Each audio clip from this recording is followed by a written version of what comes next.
Hey fellas, look at that.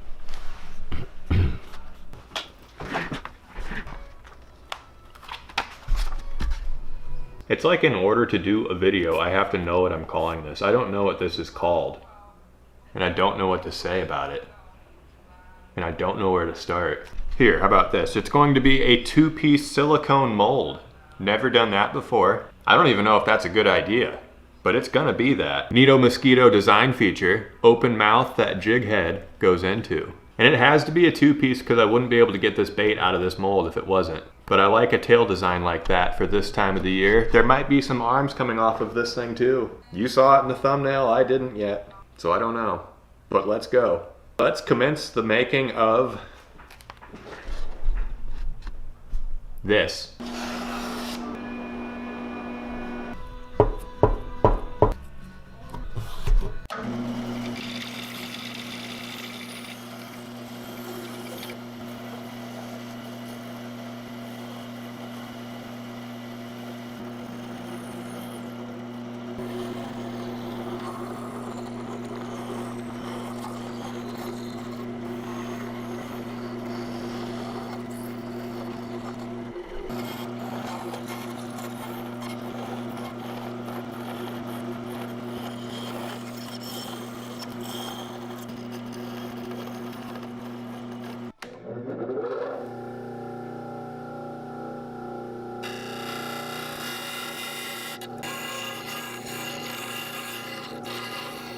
That is an interesting cutout right there. If I can miraculously not break this tail, it's gonna be a sweet bait.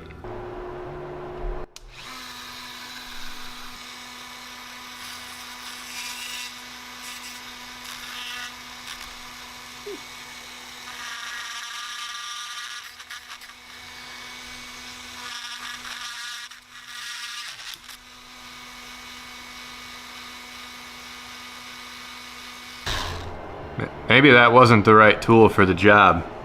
Whoops. There, I cut that one out way better. Don't even have to do any of that other stupid stuff I was just doing. Why didn't I think that was gonna be extremely aggressive?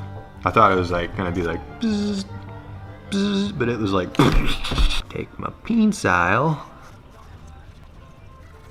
start mapping this bait out. Yeah, anymore I just eyeball everything. I didn't even get the stencils out. And if I do end up wanting this tail thinner, it's no biggie. I can just make it thinner.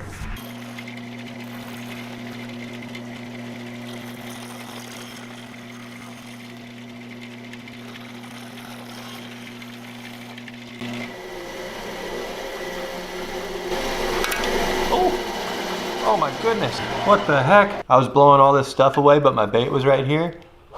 And I blew it into the blade, and it did like a flippity-poo. Oh. But more importantly, it took a big gash out of my bait. But look, I was off that line a little bit, so it technically didn't even touch my bait, except down there, but don't look at that.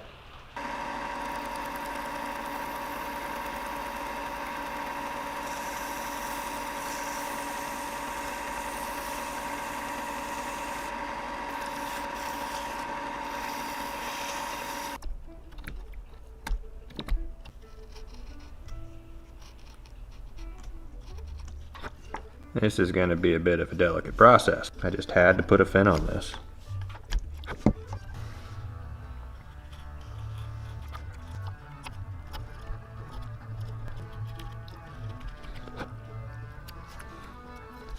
Yeah, that's some pretty hardcore fin carving right there.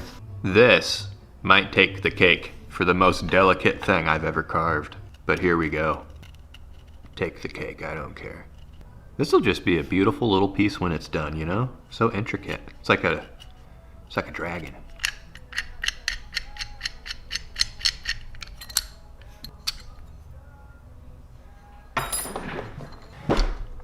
Irwin's the sharpest. Their edges only last like 6 cuts, but they're the sharpest, so I use them. This cut's not easy. I can't come in from the way I want because of this fin. Some people carve like this though, by choice, and I think those people are weird. This is not a cool angle to carve at. Not cool, man. They must have learned it from their grandpa or something. He didn't have YouTube to learn how to carve stuff, so he just thought you should pinch it between your thumb and the blade. That is coming from a guy who just did this with no hesitation, so, you know. That is smoothing up nicely. I think that section back here, I'm gonna leave edgy and flat like that. Water catching, you know? I had some thoughts of trying to get ribbing on the body. The closer this comes to being fully carved, the more I realize, no, I think we'll be doing something else.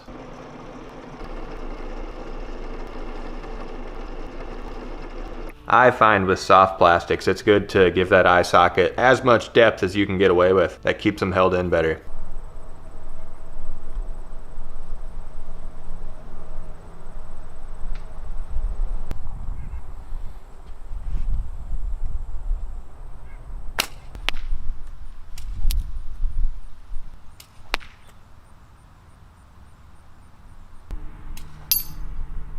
Time to not destroy all this hard work again.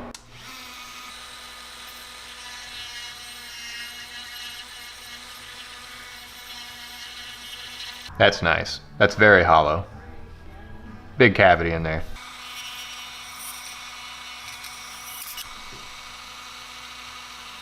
Okay, I'm gonna put the Dremel away.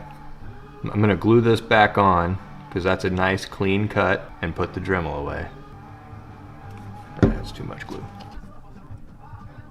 Time to carve its face. These are some small gills. That's pretty easy to line up with that flat bottom.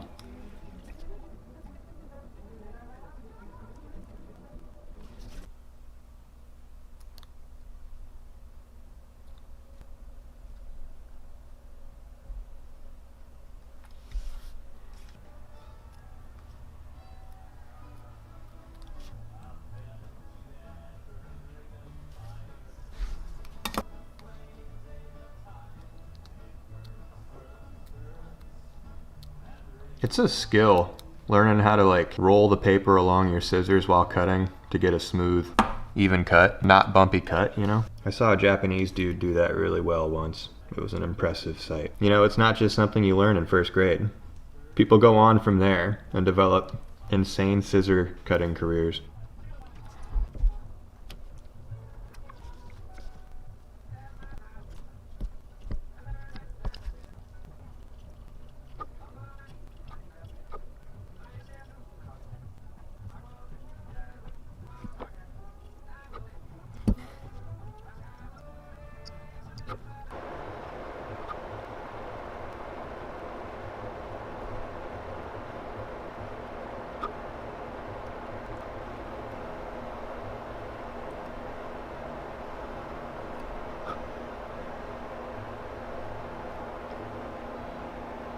Just gonna have a little bit of scaling, really roughly.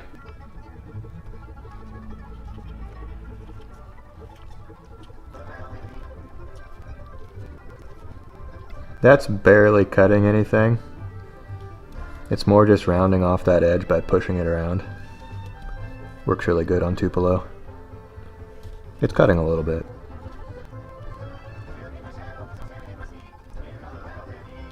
Oops, cut way too much off that one.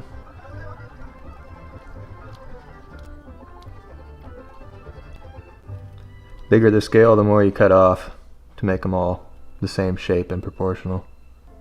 There's some scalage. I don't want to do more than that for scales. Leave this just a smooth, thin, flappy thing.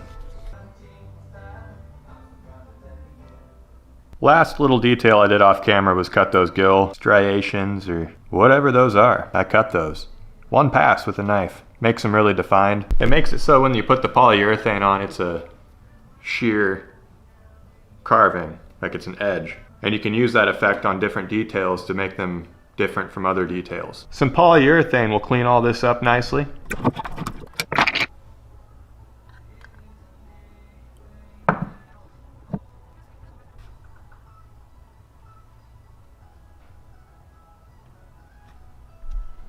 Yes, I just had coffee.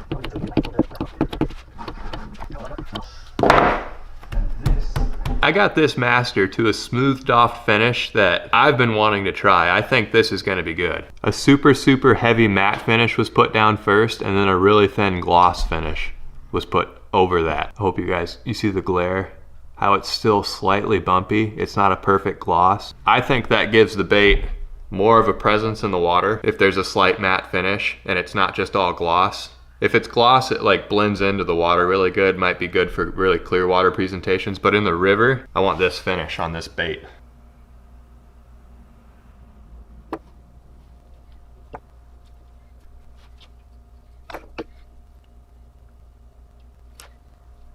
So the fin, that top fin is the center line. The most important part's gonna be to center this tail and get that down to the correct depth and it's not twisted or anything. This clay is pretty stiff and it'll push this wood around. We need everything straight and centered. And we need a perfect part line too. I'm gonna take my time with this. Pretty much the most important step.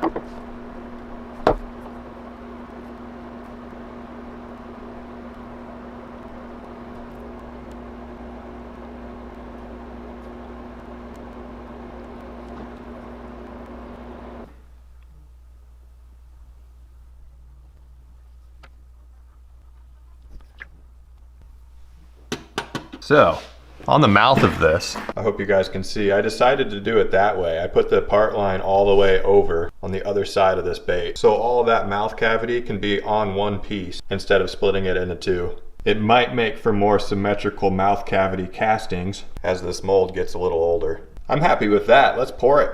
Actually, let's get our mold release in here.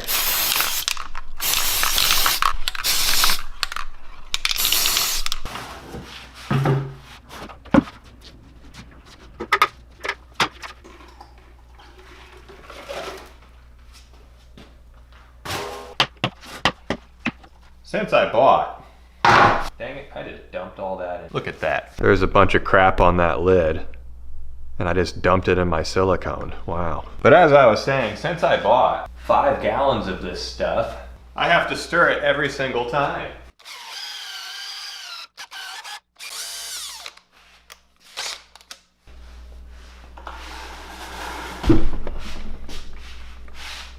Oh, what in the world?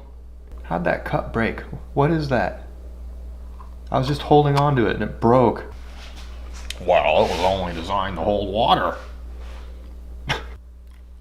Okay, that should be enough. We're gonna stir this real good, we're gonna vacuum it, and we're gonna pour it.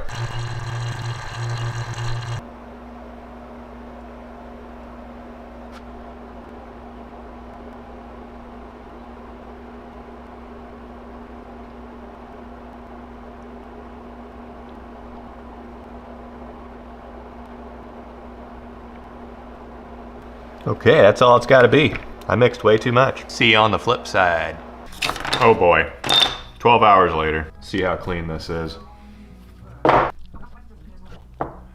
right, I'm seeing some weird stuff. There's some silicone. Is that scales? Okay, it leaked into a cavity. This is probably some very awkward video, I'm sorry.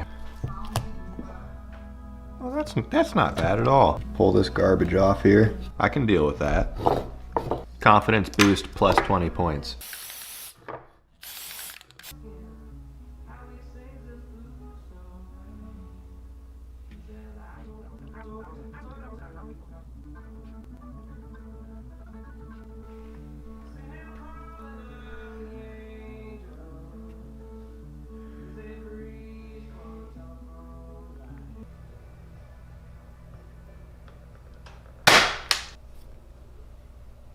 Our mold's ready to demold.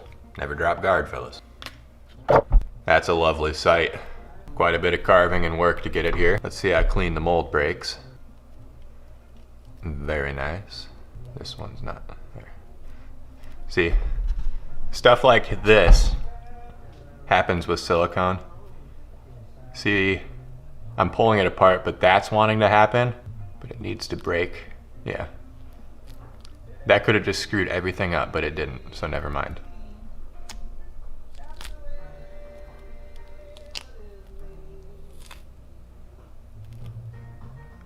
Sweet, man.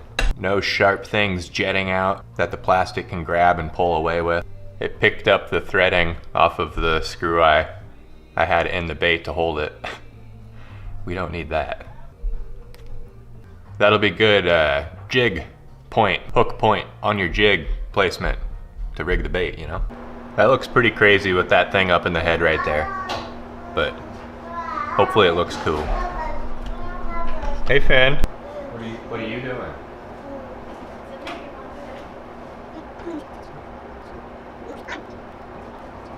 Let's see first if I can pour this cavity and it goes down the tail and up and comes back over, and I see it filling in back here too with just one color. Our one color is gonna be dark gold. This is definitely over 350. Pour it slow and even.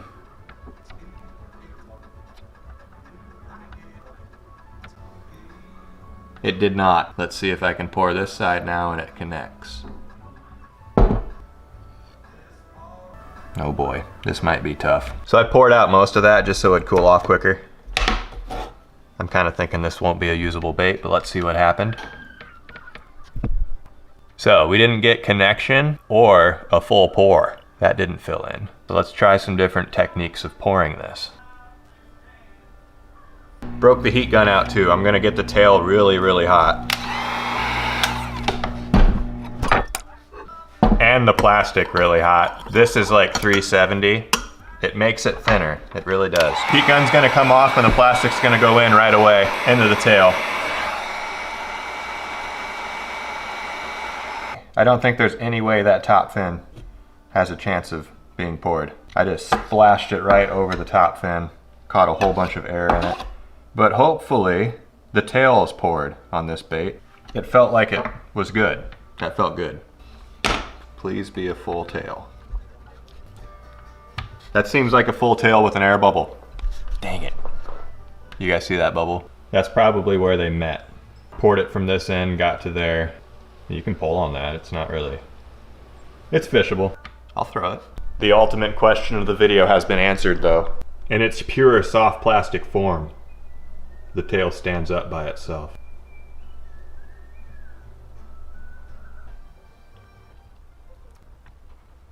It just needs preheats and to be poured fast. Here we go, fellas, watch close. Actually, I'm gonna pour the top fin first. Make sure it gets poured.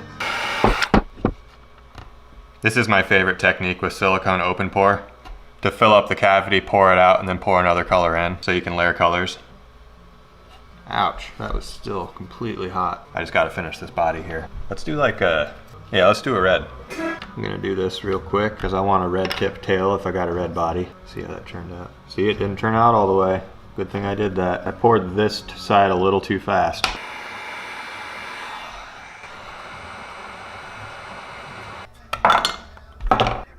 That's a nice color. That was a perfect, dang it, the top fin. Bob Saget. Look at that. This is such a hard bait to pour perfectly. Okay, I'm not gonna record any more pours, but if I end up doing a perfect one, I will show you the perfect one. You get the gist by now. This is just getting bad, fellas. So much heating is necessary to make this pour correctly that I'm burning the corners of the bait and it didn't even pour correctly. Darn. So for the sake of being able to pour your bait, something like this would need to be simplified, or I need a thicker tail because the tails are nice and floppy. Probably a thicker tail to get that plastic back there and just make all of the pouring consistent. That really is the line that you ride when you make this stuff. You want thinness for action, but you want thickness for pourability. It was slow going because I only have one mold, but I think I have enough. And there's a fine example of what I was going for. A weird, serpenty, wormy-ish, aggressive fish with a jig head in its mouth. Let's see what it catches. That structure over there is where the walleyes are, fellas. I'm telling you. Let's see what it looks like in the water.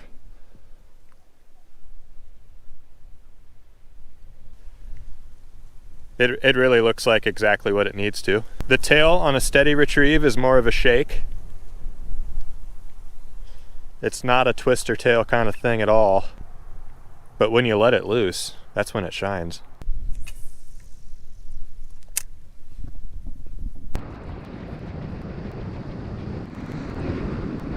Give me that tappy tap.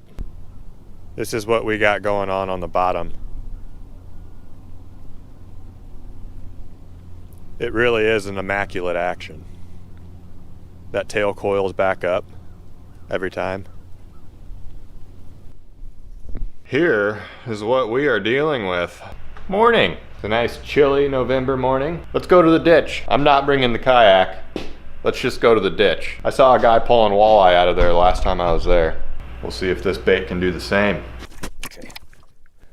Weapon of choice. Let's make it happen.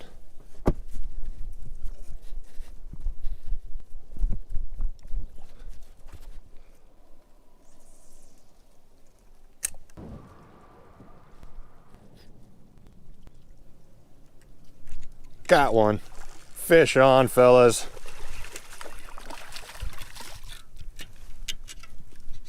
And it's not a largemouth. Decent smallie. Still a bass. It's official. Bass like this thing. Smallmouth. Smallmouth bass. Smallmouth bass like this thing. It's official. Let's not throw you. I'm gonna throw you a little bit. Be free.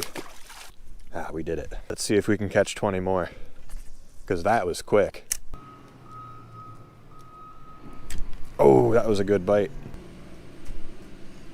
Dang.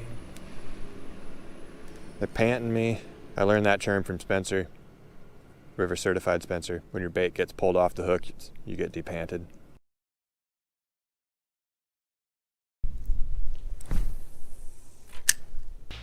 Well, if I would have known to stop at that smallmouth this morning within the first 10 minutes of fishing, I would have. But it did catch a smallmouth. It's official. Successful video. It's on to the next bait for me. I want to get started on that. But first, stick around if you want to watch me set up a fire pit.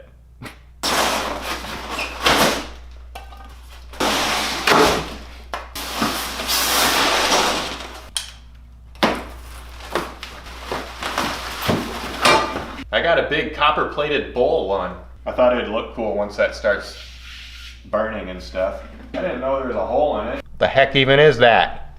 I didn't want a hole in it. It should be fine. This is going on the deck, not normal. Usually you're not supposed to do that. But this thing's heavier than the fire pit. And on to the next bait. The bait making section of this video is over.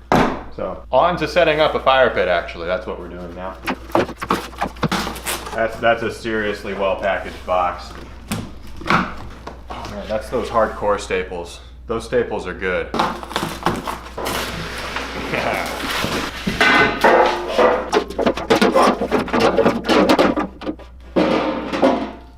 This is a big insulating heat shield for this to go over so that it won't melt the composite boards on my deck. Let's get this fire pit together real quick.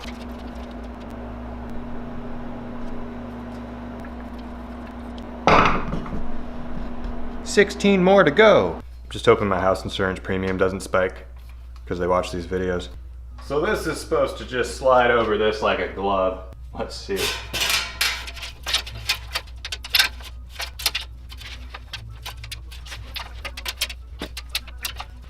Whoa, dude. Okay. Oh no.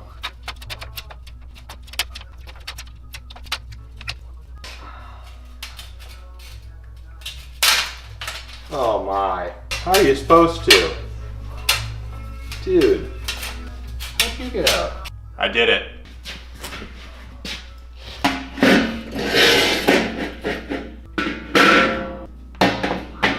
The fit's just a little off on everything, but I expected nothing less. Found it on Amazon. Right on. Let's see how it looks on the deck. Let's start a fire.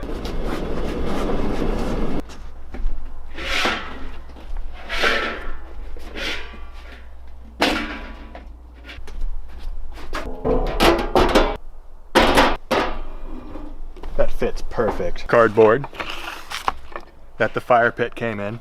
That's the best way to christen it, I would assume.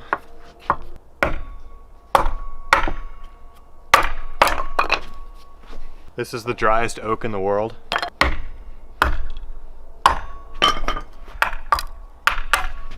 It really pops off of there, you know? Gotta go grab it every time.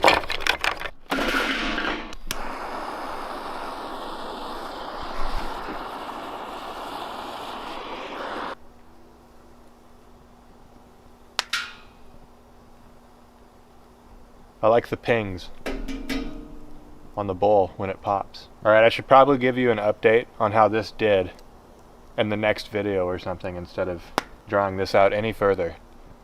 I'm pretty sure this video is over. Thanks for watching all the way through. On to the next bait.